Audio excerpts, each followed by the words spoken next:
और धीमे धीमे बन गया।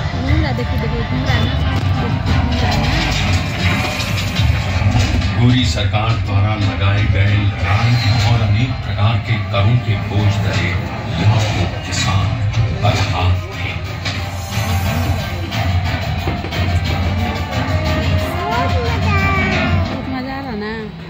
और जब पूरा चंपारण नाउम्मीदी के अंधकार में डूबा हुआ था, तब उस जमीन पर एक महान आत्मा का आगमन हुआ। पंडित राजकुमार शुक्ल के बारंबार आग्रह पर चंपारण आए गांधी जी को उस समय इस बात का बिल्कुल भी अंदाजा नहीं था कि बिहार से उनकी ये भेंट उनके जीवन की सबसे महत्वपूर्ण घटना बन जाएगी।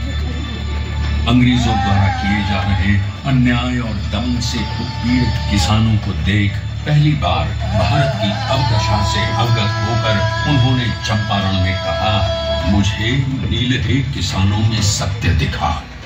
भारत भूमि पर यह पहली बार था जब अन्याय और बर्बरता का जवाब सत्य और अहिंसा से दिया गया।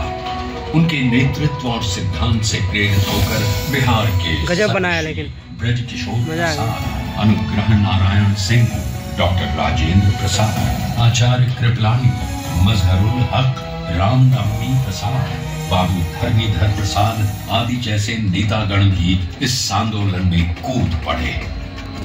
सत्य और अहिंसा पर आधारित चंपारण सत्याग्रह आंदोलन एक नूतन प्रयोग बनकर उठा, जिसने भारतवासियों को अन्याय से लड़ने का एक प्रभावशाली शस्त्र दिया। चंपारण सत्याग्रह के 30 वर्षों बाद लाखों सेनानियों के बलिदान और गांधी जी के नेतृत्व में हुए कई अहिंसक आंदोलनों के कारण भारत स्वतंत्र हुआ।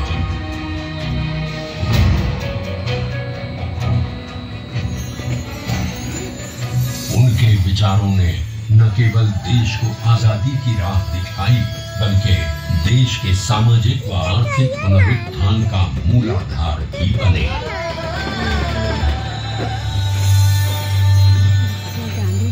गांधी जी और उनके चिरंतन विचार आज भी बिहार के सामाजिक ताने बाने एवं शासन की धुरी हैं।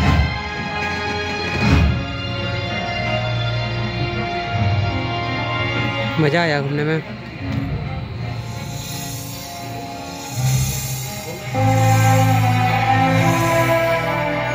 सन 2017 में चंपारण सत्याग्रह शताब्दी वर्ष के उपलक्ष्य में बिहार के दूरदर्शी एवं युग परिवर्तक माननीय मुख्यमंत्री श्री नीतीश कुमार जी की प्रेरणा से कई कार्यक्रमों का आयोजन किया गया। इसमें गांधी जी की स्मृति, उनकी विरासत, शिक्षा और ध्येय को जन जन तक पहुंचाया गया और शैक्षणिक एवं सरकारी नीतियों में गांधी दर्शन को प्रमुखता दी गई।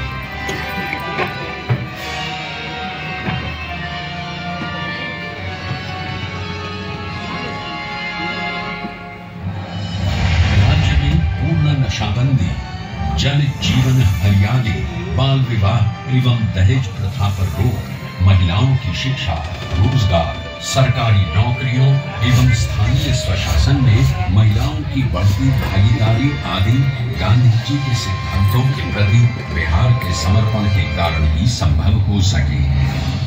गांधी जी ने कहा, शराब आदमियों से न सिर्फ उसका पैसा छीन लेती है बल्कि उसकी बुद्धि भी हर लेती है। और एक बात और गांधी जी ने कहा, शराब पीने वाला इंसान हैवान हो गया। गांव में पी करके आता था, अपनी कमाई का ज्यादा पैसा शराब में गंवा देता था, घर में लौटता था, पत्नी से झगड़ा करता था। अब नहीं पीते हैं, घर लौट कर आते हैं, बाजार से सब्जी खरीद कर आते हैं और अपनी पत्नी को भोजन बनाने में भी मदद करते हैं। क्या माहौल, बच्चों की पढ़ाई पर ध्यान दे रहे हैं।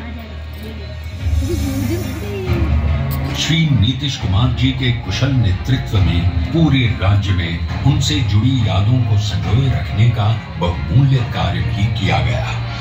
भीति हरवा आश्रम एवं बुनियादी विद्यालयों का जीर्णोद्धार, गांधी मैदान पटना में गांधी जी की सबसे ऊंची कांस्य प्रतिमा, बापू सभागार पटना,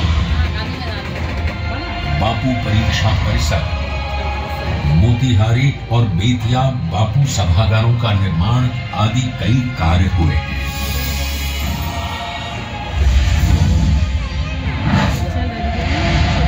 बापू टावर के निर्माण में माननीय मुख्यमंत्री श्री नीतीश कुमार का निर्देश था कि इसे बापू के आदर्शों की ही तरह ऊंचा बनाया जाना चाहिए। अपनी 3 आयताकार एवं 5 रैंप दीर्घाओं के साथ ये अभूतपूर्व बापू टावर आपका स्वागत करता है।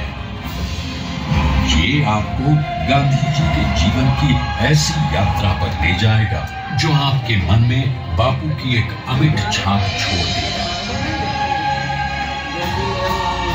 हम लोगों ने तय किया कि हम सब लोग गांधी जी के विचारों को लोगों तक अवगत कराएंगे। 10 से 15% भी नई पीढ़ी के बच्चे बच्चियों के मन में अगर गांधी जी के विचारों का आकर्षण पैदा हो गया और उसके प्रति उनके मन में समर्पण का भाव पैदा होगा तो ये समाज बदल जाएगा, देश बदल जाएगा, ये मेरा पूरा विश्वास है।